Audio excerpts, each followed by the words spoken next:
entah itu di sosial media ataupun mungkin di prodi, karena mungkin banyak info yang mungkin itu sayang banget untuk dilewatin gitu lah program-program yang ya udahlah dia kayaknya lebih bagus dari aku, ya udahlah aku di sini aja jangan.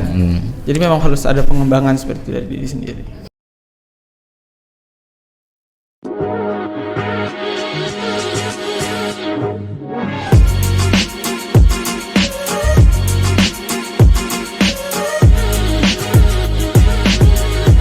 Kalau tadi dari Kak Wildan ada tips and trick nih untuk mendapatkan bisa meraih gelar Yudisium terbaik. Kalau dari Kak Yoga nih, kayaknya barusan agak kelupaan ya aku tanyakan tips and trick nih, akhirnya tips and trick yang bisa dilakukan buat bisa nyampe dapat kesempatan internship ke KMUTT. Kalau tips and trick sih mungkin ya gini.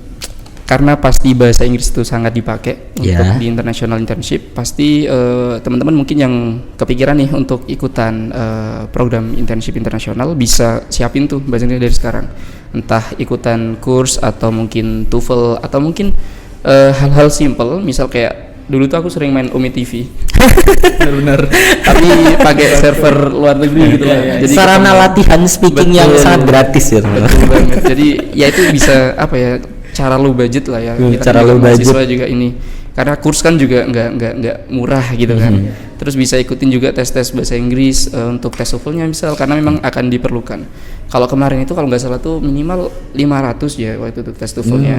Jadi mungkin teman-teman bisa disiapin tuh belajar tes TOEFL-nya. Kemudian yang paling penting ini sih jangan capek untuk cari info aja gitu loh. Entah itu di sosial media ataupun mungkin di prodi, karena mungkin banyak info yang mungkin itu sayang banget untuk dilewatin gitu lah program-program yang kayak gitu. Jadi tips triknya satu itu, kemudian yang kedua tuh ini mulai sekarang tuh dikembangin kayak etos kerja gitu teman-teman. Jadi gimana caranya kita itu nggak menunda, itu pasti, karena procrastinating itu kurang bagus. Karena kalau lihat aku kemarin di teman-teman yang ada di Thailand itu kebanyakan orang-orang di sana itu satset gitu lah untuk ngerjain sesuatu. Jadi nggak yang nunda-nunda ntar aja, nanti aja gitu. Aku bisa healing dulu. Mumpung ada di Thailand gitu kan. Betul. Kemudian untuk ketika di kelas pun memperhatikan betul apa yang dosen sampaikan, dan di organisasi pun itu banyak banget soft skill yang bisa kalian dapat gitu, dan itu nunjang ketika ada di sana gitulah. Gimana kita caranya bikin plan research yang bagus kayak gitu kan. Terus caranya kita supaya tepat dengan target yang kita tetapkan lah. Jadi mungkin tips dan triknya teruslah berproses gitulah. Banyak hal, banyak cara untuk kita berproses, dan jangan cepet puas dulu mungkin itu. Nah, barusan sempat disinggung juga emang kayaknya perlu bertemu dengan banyak orang ya, termasuk kayak Kak Wildan dan juga Kak Yoga. Aku melihatnya, aku juga kenal beliau-beliau ini, dan beliau-beliau merupakan orang-orang yang sangat tidak bisa diam ya. Sangat aktif gitu. Jadi emang perlu relasi pertama ya, karena untuk informasi yang bisa kita dapatkan, tips and trick dan lain-lain, habits. Kemudian aku punya suatu ungkapan nih Kak nih, aku mau coba tanya pendapatnya. Gimana? Kayak kita tuh semuanya adalah permata gitu. Tapi kalau kita kumpul sama tumpukan gunungan emas, kita nggak bakal kelihatan. Tapi kalau misalkan kita ada di tengah-tengah kerikil, bakal kita yang tetap diambil. Ini menurutku cukup berkenaan teman-teman sama kayak kakak-kakak yang sekarang, karena memang kakak-kakak kan tahu value-nya kan. Kakak-kakak udah tahu mengenal diri sendiri, kemudian value, kemudian kemampuan, akhirnya mencari kesempatan gitu. Nah, mungkin aku pengen tanya ini, gimana sih kakak-kakak nih akhirnya menyadari value dari diri kakak masing-masing, dan juga melihat kesempatan gitu. Melihat kesempatan, mungkin itu juga bisa menjadi tips and trick yang bisa dibagiin buat teman-teman gitu. Mungkin dari Kak Wildan, karena juga duta tadi. Pertama dari melihat value kita ya. Biasanya kita sadar kemampuan kita sadar kekurangan kita. Kalau saya itu dari mengikuti khususnya di kepanitiaan ya. Nah, dimana kita bisa mengetahui potensi kita di kepanitiaan seperti apa, mulai dari kegiatan. Nah, itu saya melihat nilai saya dari situ. Nah, satu ketika kita mungkin value yang saya miliki ya, ketika saya mengikuti kepanitiaan selama ini semenjak saya terakhir pengabdian kemarin, yaitu saya tidak pernah meninggalkan kewajiban apa yang sudah diwajibkan pada saya. Nah itu di kampus ya khususnya itu merupakan salah satu cara pandang orang percaya bahwa kita itu bisa di posisi itu gitu loh. Jadi ya bukannya sombong, bukannya apa kayak daftar kepanitiaan, entah kenapa keterima semua kadang gitu loh. Tiba-tiba ujuk-ujuk kok jadi ya. Nah dari itu ya mungkin cara orang menilai kita gitu lah. Dari itu. Terus apa lagi nih Kak? Tadi terkait melihat kesempatan. Oke. Melihat kesempatan. Melihat kesempatan contohnya di duta ya. Nah saya sebelum mengikuti lomba-lomba biasanya itu ya melihat dulu lawan kita itu seperti apa sih gitu loh. Jadi kita ya nggak mudah menyerah gitu. Misal kita tahu si A ternyata bagus. Nah ya nggak hanya seperti itu ya, kita harus lebih up lagi, lebih melatih diri kita. Khususnya dalam contohnya public speaking. Nah kita ya mencari mentor atau mencari teman yang sekiranya bisa mendengarkan bagaimana cara kita ngomong. Jadi emang lebih ke sharing juga sama orang ya. Iya benar. Kita harus perlu nyari relasi juga ya khususnya. Itu benar banget. Itu utama banget malah untuk relasi. Karena emang juri terbaik dalam hidup kita bukan diri kita tapi orang lain. Karena kan ya tetap kita akan menyesuaikan dengan pandangan orang lain. Apalagi buat orang-orang yang bekerja di lingkungan publik ya seperti Kak Wildan, kayak aduh ketemu sama orang di kegiatan A harus nyetel pembawaan diri elegan ini, kemudian yang satu lagi vibes-nya harus santai dan yang lain-lain. Itu emang agak pressure-nya tinggi ya Kak ya. Emang pressure-nya emang setinggi itukah untuk apa ya, menyelaraskan kita udah tahu value karakter kita tersendiri, kemudian harus mengejar target A kayak tuntutan pekerjaan juga penelitian seperti Kak Yoga dan yang Kak Wildan lakukan, kayak bertolak belakang sama diri kita, akhirnya gimana?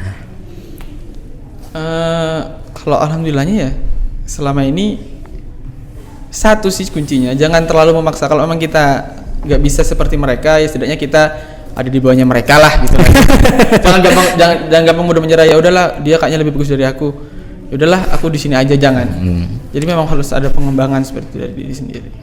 Oke. Kalau yang dari Kak Yoga gimana nih ngelihat value diri sendiri kemarin sama akhirnya menemukan kesempatan? Oke, untuk tentang value diri itu sebetulnya pertanyaan yang sangat filosofis menurutku Karya ya. Dan ini mungkin aku kasih reminder dulu ke teman-teman pendengar semuanya. Bio apa sih nyebutnya kalau mendengar? Bio people ya. Jadi mungkin cara yang dia ini mungkin belum tentu cocok nih di teman-teman bio people gitu.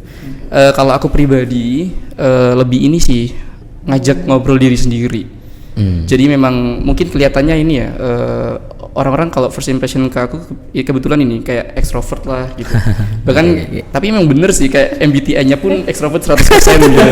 Kacau. 100% kan full banget. Anaknya nggak bisa diem Tapi memang kadang tuh butuh waktu untuk sendiri. Nah, di waktu sendiri itu biasanya sering lah ngajak ngobrol diri sendiri, dan di situ kayak tanya lah seputar kayak aku tuh pengen apa sih gitu, pengennya ke arah mana, terus apa yang ingin aku kembangkan gitu lah. Sampai waktu itu ini juga bukan proses yang singkat gitu ya, bahkan dari awal SMA pun dulu udah sering mikirin itu, kayak pengen jadi apa ke depannya. Dan jatuh di ini akhirnya, jatuh pada satu konsep bahwa apapun yang aku lakukan di masa depan, aku ingin jadi pribadi yang bisa manfaat gitulah. Itu kunci satu pertama pondasinya. Jadi apapun yang kita lakukan, apapun yang saya lakukan nanti harus ke arah sana. Dan ini pun untuk mencari value diri itu pun perlu juga kita cek ke orang lain, misal kayak kita harus belajar lah dari penilaian orang lain, kira-kira kita tuh cocoknya kemana sih gitu. Jadi banyak hal yang bisa kita jadikan pertimbangan untuk kita bisa tahu value diri. Dan kalau kata Bu Iva sih itu biasanya beliau nyampein tentang peluang kebaikan gitu lah, PK. Nah itu PK itu banyak banget gitu lah di sekitar kita, itu peluang kebaikan tuh banyak banget. Tinggal tergantung kepekaan kita untuk bisa menganalisis atau bisa merasakan peluang kebaikan itu gitu. Kadang gini, banyak banget peluang kebaikan yang bisa kita ambil, tetapi kita mungkin terkendala dengan misal mindernya, pesimisnya. Nah itu yang perlu dihilangkan sih menurutku. Jadi kadang yang menghambat diri kita itu ya kita sendiri gitu. Jadi kan musuh terbesar diri kita ya kita sendiri gitu ya. Nah itu yang mungkin harus kita hilangkan gitulah, untuk kita bisa tahu value diri kita dan kita bisa tahu peluang-peluang yang ada di sekitar kita. Itu sih mungkin karya. Oke. Jadi emang apa ya? Bukan intervensi ya bilangnya. Akhirnya emang kita memerlukan intinya adalah memerlukan penilaian orang lain supaya kita sadar, karena kadang menurut kita benar belum tentu menurut orang lain benar. Betul. Kan? Dan juga untuk yang masalah peluang juga, karena emang kecocokan dengan karakter kita, kemudian habits kita juga itu yang bisa menunjang peluang itu sebenarnya bagus. Tapi karena emang udah gak cocok sama kita, akhirnya nggak kerais gitu kan, nggak kedapet gitu loh. Kayak gitu. Oke. Sudah ini ya, sangat tercerahkan ya. Saya di sini seperti remah-remah rengginang ya. Sangat tercerahkan, rasanya seperti siraman rohani gitu loh di sini. Nggak apa-apa teman-teman. Ini adalah pelajaran yang harus teman-teman ambil. Emang mungkin ada beberapa ini ya pas di dunia kerja dan juga penelitian, apalagi mungkin nanti tarafnya lebih naik seperti di S2 yang dimana nanti mungkin kesannya agak individual ya, mungkin nggak individual, maksudnya emang lebih dari S1 yang benar harus ngurusi ya udah fokus ke aku gini gimana menata ke depannya. Itu adalah gimana kita emang memanage diri sendiri dengan kita sadar value, akhirnya kita tahu kesempatan dan menilai keadaan, gimana musuh terbesarnya diri kita dan juga orang lain. Di situ kita harus ngangkat ya udah, kalau emang aku bisanya A dan kurangnya B, ya udah aku mengangkat A, karena orang bisanya di B kurangnya di A, karena emang kelebihan adalah senjata tapi juga kekurangan juga bekal buat kita ya teman-teman, kayak gitu. Oke, dan pertanyaan terakhir nih, mungkin agak klise tapi aku pikir di sini akan mendapatkan secercah harapan, asik. Mungkin kesan dan pesan selama berada di UIN sejauh ini, kesan dan pesan dan juga selama perjalanan yang bisa dibagikan kepada teman-teman supaya bisa apa ya, menggugah semangat teman-teman untuk bisa berprestasi dan menepis bahwa anggapan anak-anak bio adalah hanya anak-anak no lab yang berada di lab. Gimana kesan dan pesannya? Mungkin bisa dimulai dari Kak Wildan. Oke, nah ini sebelumnya sudah saya tulis sebenarnya Kak Arya untuk kesan pesannya sendiri. Ini merupakan suatu pesan yang sangat menyentuh. Asik. Ada di ini enggak lembar pengesan, lembar ini juga enggak kesan dan pesannya? Jadi pesan-pesan selama saya menjadi mahasiswa di UIN Malang, ini mungkin pesan juga untuk teman-teman biologi ya. Kita tepis anggapan orang-orang yang anak bio itu no lab, anak bio itu hanya di lab kerjanya, anak bio itu ini. Nah jadi mungkin dari kesannya selama di kuliah, tentunya hidup alhamdulillah saya berkembang, dan mulai dari pengetahuan saya dapatkan itu lebih banyak ya teman-teman, mulai dari mengikuti kepanitiaan, organisasi dan semacamnya, mengikuti berbagai kegiatan seperti mulai dari seminar atau pelatihan, dan selain itu dari kuliah ini juga saya memahami apa sih minat saya sebenarnya gitu. Nah khususnya ya mungkin sampai sekarang fokusnya tetap di bidang lingkungan, di bidang konservasi khususnya. Nah terus ini membantu saya untuk mengarahkan karir saya ke depannya, mulai dari pekerjaan nanti saya bakal kemana gitu. Nah selain itu juga saya dari kuliah ini belajar menjadi manusia yang lebih mandiri, lebih bertanggung jawab, dan lebih tahu mengatur waktu atau memanage waktu, dan mengelola tugas dan menjalankan kehidupan sehari-hari tentunya. Untuk pesannya teman-teman, jadi teman-teman biologi mungkin kadang saya capek dengan biologi, pengen berhenti, pengen pindah jurusan, kebanyakan selama ini seperti itu ya kan? Iya, ada aja. Pesannya itu kegagalan dan mengeluh itu sudah pasti ada pada diri manusia. Jadi nggak perlu takut dan tidak perlu takut untuk mencoba kembali gitu. Jadi itu merupakan hal terbiasa yang terjadi dalam kehidupan mahasiswa khususnya. Jadi pesan saya untuk teman-teman selama di masa perkuliahan itu manfaatkan waktu yang teman-teman punya untuk tetap berproses, untuk tetap mencari pengalaman, khususnya relasi juga, dan jangan mudah menyerah dengan keadaan yang saat ini kita hadapi gitu. Ya itu aja mungkin dari saya. Oke, kalau dari Kak Yoga gimana nih kesan dan pesannya? Kalau kesan pesan sih mungkin ini nanti bakal nyambung ini ya. Sebetulnya kalau di UIN sendiri di biologi itu awalnya nggak ada kepikiran tuh masuk UIN. Sebetulnya itu. Karena memang waktu itu ini mungkin banyak ya teman-teman biologi yang sama pengejar ini ambis FK. Ya mungkin teman-teman bio people yang dengerin ini mungkin yang punya apa ya nasib yang sama lah. Ya, saya juga salah satu. Sama kok. Tapi gini, waktu itu ada kayak turning point-nya bahwa apapun yang kita anggap terbaik itu pasti akan kalah baik dengan apa yang Allah skenariokan gitulah. Itu yang jadi pijakan waktu itu. Jadi setelah masuk biologi waktu itu ya masih kayak ini emang seriusan ke biologi gitu. Jadi kayak masih ada niatan untuk pindah ke FK lagi, ikutan seperti itu. Tapi ada turning point bahwa ternyata banyak banget yang aku dapetin di biologi khususnya di UIN gitu lah. Entah terkait integrasi keislamannya, bahkan pun sebetulnya kan ini sorry to say, aku nggak ada background pondokan atau apa ya, agama itu nggak terlalu yang mungkin teman-teman ini lah ya. Seperti itu. Jadi kayak ketika dapet insight seperti itu, kita belajar teosofi, teologi kayak gitu kayak alhamdulillah banget gitulah bisa ada di tempat ini. Dan tadi kejawab akhirnya bahwa skenario itu memang yang paling baik gitulah dari yang kita inginkan gitu. Kemudian kesan yang kedua mungkin apa ya, benar tadi kayak yang Kak Arya sampaikan bahwa ya tadi kristal itu memang apa ya, kita kalau emang dasarnya kristal gitu kan, emang dasarnya kita itu punya value, pasti kita akan berharga gitulah dimanapun kita berada, mau entah itu di lumpur sekalipun atau di tumpukan kerikil dan lain sebagainya. Jadi teman-teman mungkin menurut aku ini sih lebih sering untuk mengapresiasi diri sendiri aja gitulah. Itu sangat penting karena kalau bukan kita siapa lagi tuh yang bakal mengapresiasi diri sendiri. Sering kayak apa namanya, memeluk dirinya sendiri lah istilahnya gitu, menari dengan bayangannya Terima kasih diri. apa ya yang udah kita lakuin susah payahnya selama perkuliahan misal itu pasti kan apa ya, kita perlulah untuk bertepuk tangan untuk diri sendiri itu.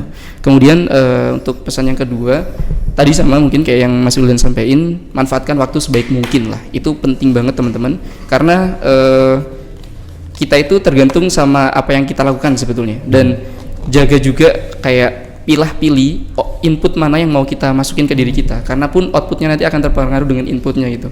Let's say gini, misal di sosial media ketika kita lebih sering untuk scroll mungkin sesuatu yang mungkin kurang berguna, itu sebenarnya bisa kita ganti untuk kita belajar hal yang lainnya gitulah, untuk explore hal yang berguna lainnya. Jadi memasukkan input ke diri kita itu penting banget untuk kita bisa pilih dan pilih. Itulah mungkin pesannya itu juga. Dan mungkin ini yang mungkin sering aku juga sampaikan ke teman-teman praktikan di praktikum bahwa jangan pernah apa ya, ngerasa rendah gitulah. Jadi kita tuh sebetulnya bisa, cuman kadang itu tadi tertahan karena kita ngerasa nggak bisa. Dan hilangkan pikiran itu, tetap fokus dengan tujuan yang ingin kita capai, lakukan semaksimal mungkin dan pastikan teman-teman nanti akan melihat bahwa oke, aku udah sampai di titik yang aku inginkan. Mungkin itu kan. Sangat menginspirasi ya. Akhirnya alhamdulillah kayaknya aku juga di sini udah tercurahkan, udah mendapatkan kembali titik semangat yang sempat hilang. Jadi buat teman-teman yang emang merasa aku lelah di tahap ini, mungkin di biologi aku emang bukan bidangnya, jadi seperti yang dikatakan kakak-kakak, emang udah ada rencana yang disiapkan oleh Allah, karena emang sutradara terbaik di hidup kita adalah Allah sendiri. Kemudian ada hal juga yang ingin aku kutip di sini dari perbincangan kita selama kurang lebih 40 sampai 50 menit ini. Jadi kita perlu menentukan set goals, apa yang bakal kita tentukan dan kita dapatkan, yang ingin kita lakukan di masa depan. Kemudian pintarlah untuk melihat value diri kita sendiri dan juga melihat lawan juga kesempatan, karena tanpa analisis yang mendalam, kemudian juga melihat kesempatan yang baik, meskipun kita punya senjata, tapi kalau tidak digunakan dengan baik, pada akhirnya kita akan mengalami kegagalan. Tapi kegagalan bukanlah sesuatu hal yang patut disesali, tapi menjadi pelajaran untuk bekal kita di selanjutnya. Dan percayalah bahwa kamu adalah insan yang luar biasa dan istimewa, hanya perlu waktu dan tempat yang sesuai untuk kamu bisa bersinar.